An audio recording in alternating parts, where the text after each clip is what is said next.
প্রতি রাতেই Israel Lebanon সীমান্ত কেঁপে উঠছে হিজবুল্লাহর ছোড়া রকেটের আঘাতে। হিজবুল্লাহর প্রতিশোধের আগুনে রীতিমতো দিশেহারা হয়ে পড়েছে ইসরায়েলি বাহিনী।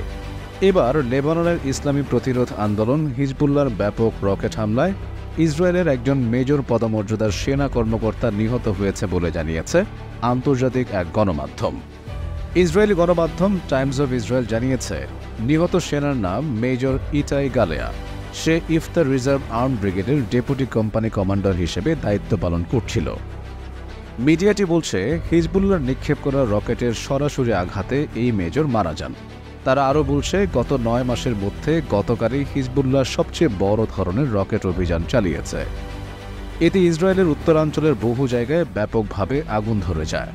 মূলত ইসরায়েলের বর্বর সামরিক বাহিনীর হামলায় হিজবুল্লাহর সিনিয়র কমান্ডার শহীদ হওয়ার পর অধিকৃত গোলান মালভূমির ইসরায়েলি সামরিক অবস্থান লক্ষ্য করে অন্তত ২০০ রকেট নিক্ষেপ করে হিজবুল্লাহ।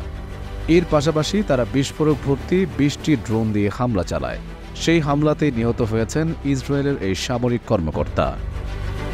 এদিকে ২ দিন আগে দখলদার ইসরায়েলের হামলায় হিজবুল্লাহর অন্যতম জ্যেষ্ঠ কমান্ডার নিমার নাসের নিহত হন। তিনি হজ আবু নিমা নামেও পরিচিত। ইসরায়েলি হামলায় তার দেহরক্ষীও প্রাণ হারান। হিজবুল্লাহ জানিয়েছে, হজ আবু নিমা নিহত হওয়ার পর ইসরায়েলকে লক্ষ্য করে এ পর্যন্ত ৬ বার হামলা চালানো হয়েছে।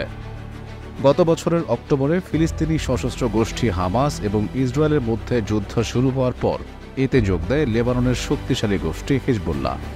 তবে ইসরায়েলকে লক্ষ্য করে হিজবুল্লাহর রকেট ও ড্রোন হামলার পরিমাণ সাম্প্রতিককালে অনেক বেড়ে গিয়েছে।